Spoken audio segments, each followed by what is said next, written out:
ఈ తెలంగాణ రాష్ట్రం పచ్చగా ఉండాలన్నా, పసిడి పంటలు పండాలన్నా ప్రాజెక్టులతో పాటు చెరువులను, కుంటలను కాపాడుకునే బాధ్యత మన మీద ఉన్నది. నిన్న మొన్న మీరందరూ చదివి ఉండొచ్చు, చూసి ఉండొచ్చు. రేవంత్ రెడ్డి గారికి ఏమొచ్చిందయ్యా, హైడ్రా పేరు మీద మీ చెరువుల్లో విలాసవంతమైన విల్లాలు కట్టుకుంటే ఆయన నేల గూలుస్తున్నాడు అని. నేను ఒక్క మాట అడగదలుచుకునే వేదిక మీద నుంచి తెలంగాణ ప్రజల్ని, ముఖ్యంగా హైదరాబాద్ నగర వాసులని, 1908లో ఈ మహానగరం మీద వరదలు ఉప్పెనై కమ్మేస్తే వేలాది మంది ప్రాణాలు కోల్పోతే ఆనాటి నిజాం సర్కార్ మోక్షగుండం విశ్వేశ్వరయ్యను ఆర్కిటెక్ట్ గా నియమించి 100 కోట్ల రూపాయల నాడు ఖర్చు పెట్టి ఉస్మాన్ సాగర్, హిమాయత్ సాగర్ ను నిర్మించిండ్రు. అనంతగిరి కొండల నుంచి వచ్చే వరదల్ని నిలువరించిన నీళ్లను ఈ మహానగరానికి తాగునీటి వసతులుగా ఏర్పాటు చేసి, ఒకనాడు ఎక్కడి నుంచి హైదరాబాద్ నగరానికి తాగునీళ్ళు వచ్చేది కాదు. ఉస్మాన్ సాగర్, హిమాయత్ సాగర్ నుంచే లక్షలాది మంది హైదరాబాద్ బిడ్డలకు తాగడానికి నీళ్లు ఇచ్చారు. హైదరాబాద్ దాహార్తిని తీర్చిన ప్రాజెక్టులు గండిపేట, హిమాయత్ సాగర్. ఇలాంటి ప్రాజెక్టుల చుట్టూతా బాగా సంపాదించుకున్న వాళ్ళు, ఆగర్భ శ్రీమంతులు ఫామ్ హౌజులు కట్టుకున్నారు. వాళ్ళు ఫామ్ హౌజులు కట్టుకుంటే మనకు అభ్యంతరం లేదు, వాళ్ళు సంతోషంగా ఉండడమే మనకు కావాల్సింది. కానీ ఆ ఫామ్ హౌజులలో ఉన్న డ్రైనేజ్ కనెక్షన్ లేదు. వాళ్ళ డ్రైనేజ్ తీసుకొచ్చి గండిపేట నీళ్ళలో కలిపిండ్రు. వాళ్ళు వాడిన డ్రైనేజ్ నీళ్లు గండిపేట నీళ్ళలో కలిస్తే ఆ నీళ్లు తాగడానికి నగరానికి ఇస్తున్నాం.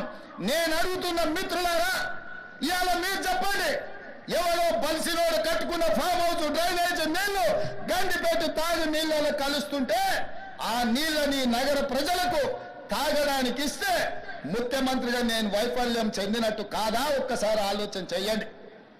భవిష్యత్ తరాలకు అందించాల్సిన బాధ్యత చెరువులు, కుంటలు, నాలాలను ఎవడెవడో ఆక్రమించుకుంటే వాళ్ళ ఆక్రమణలో చెరబడితే ఇవాళ నగరం మీద ఉప్పెనై వరదలు వస్తున్నాయి. ఆ వరదలు ఎక్కడికి వెళ్తున్నాయి? బస్తీలో ఉన్న పేదోళ్ళ ఇళ్లకు పోతున్నాయి. పేదోళ్ళు జీవితకాలం కష్టపడి సంపాదించుకున్న ఫ్రిడ్జ్, టీవీ, మంచము, బట్టలు, కట్టుకున్న బట్టలతో సహా అర్ధరాత్రి పూట వాళ్ళ ఇళ్లకు నీళ్లు వస్తే తడిసి ముద్దయి అనాథలాక రోడ్డు మీద నిలబడాల్సిన పరిస్థితులు వచ్చినాయి. మున్నేరు వాగు పక్కన ఖమ్మంలో అయినా, వరంగల్ జిల్లాలో అయినా, హైదరాబాద్ నగరంలో అయినా, కృష్ణానది ఒడ్డున మునిగే ప్రాంతాలైనా దుర్మార్గులు ఆక్రమించుకున్న చెరువుల వల్లనే ఇవాళ వరదలు వస్తున్నాయి. అందుకే హైడ్రాను ప్రారంభించడం, హైడ్రా స్పెషల్ టాస్కే ఈ చెరువులను ఆక్రమించిన వాళ్ళను చెరబట్టాలని, చెరబట్టిన వాళ్ళ నుంచి విడిపించాలని, అలాంటి వాళ్ళను అవసరమైతే చెరసాలకు తోలాలనేది నా ప్రభుత్వ విధానం.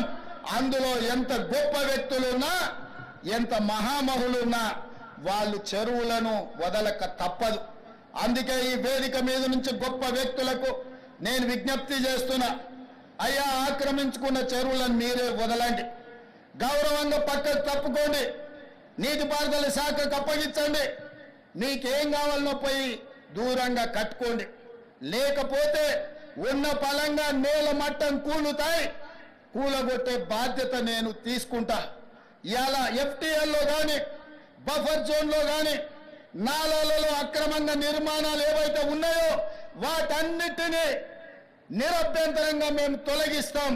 మీరు ఎక్కడికి వెళ్ళినా, మీరు తాత్కాలికంగా కోర్టుల నుంచి ఏమన్నా తెచ్చుకున్నా న్యాయస్థానాలలో కూడా కొట్లాడి ఆ స్కేలను వెకేట్ చేయించి మీరు ఆక్రమణలు తొలగిస్తాం. ఇదే కాదు, ఇవాళ మూసి ఒకప్పుడు అనంతగిరి నుంచి వచ్చే కృష్ణానది జలాలకు ఒక ఆలవాలం. కానీ ఇవాళ కాలుష్యం అయిపోయింది. ఇవాళ మన బతుకులను చిందరబందర చేస్తున్నాయి. నల్గొండ జిల్లా రైతులు ఇవాళ ఏడుస్తున్నారు. హైదరాబాదు నగరంలో నుంచి వచ్చిన కాలుష్యం నల్గొండ ప్రజలకు చేరుతుంది. అక్కడ పంటలు కూడా విషమయమైపోయినాయి. మా కోమటిరెడ్డి వెంకటరెడ్డి గారు పదే నా దృష్టికి తీసుకొచ్చి నల్గొండకు వస్తున్న కాలుష్యాన్ని నియంత్రించండి, మూసిని ప్రక్షాళన చెయ్యండి అని. అందుకే కేంద్ర ప్రభుత్వ సహకారంతో మూసీ ఆక్రమణలు తొలగించి మూసీని ప్రక్షాళన చేసి ఒక అద్భుతమైన మూసీ రివర్ డెవలప్మెంట్ ఫ్రంట్ ను అభివృద్ధి చేసి పేదవాళ్ళకు అక్కడ వ్యాపారాలు చేసుకోవడానికి అవసరమైన అవకాశాలు కల్పిస్తాం. మరి ఇవాళ మూసీ పరివాహక ప్రాంతంలో పేదలు ఆక్రమించుకొని ఉన్నారు. జిల్లాల నుంచి వచ్చి ఇల్లు కట్టుకొని ఉన్నారు. రూపాయి కూడబెట్టి గుడిసెలేసుకొని బ్రతుకుతున్నారు. వాళ్ళ పట్ల మానవత్వంతో వ్యవహరిస్తుంది ప్రభుత్వం. మూసీ నాలలో ఉన్న శాశ్వత నివాసదారులు ఎవరైతే ఉన్నారో వాళ్ళందరికీ డబుల్ బెడ్రూమ్ ఇల్లు ఇచ్చే బాధ్యత ఈ రాష్ట్ర ప్రభుత్వం తీసుకుంటుంది.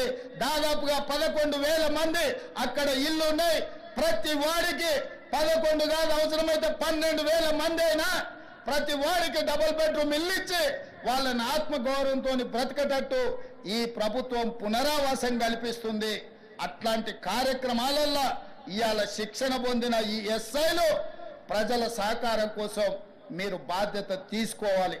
అదే విధంగా ఎక్కడైతే ఆక్రమించుకున్నారో మూసీలు, ఎఫ్టీఎల్, బఫర్ జోన్, నాలాలో ఉన్న వాళ్ళు తొలగించండి.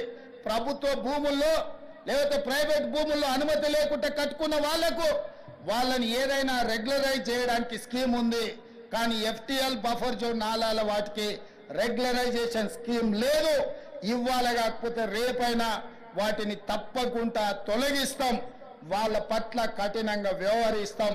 క్యూ న్యూస్ ఛానల్లో పనిచేయటకు అనుభవం గల సీనియర్ వీడియో ఎడిటర్స్ కావాలను సంప్రదించవలసిన నెంబర్ 8688926084. qnewsads@gmail.com ను సంప్రదించండి. లైక్ చేయండి.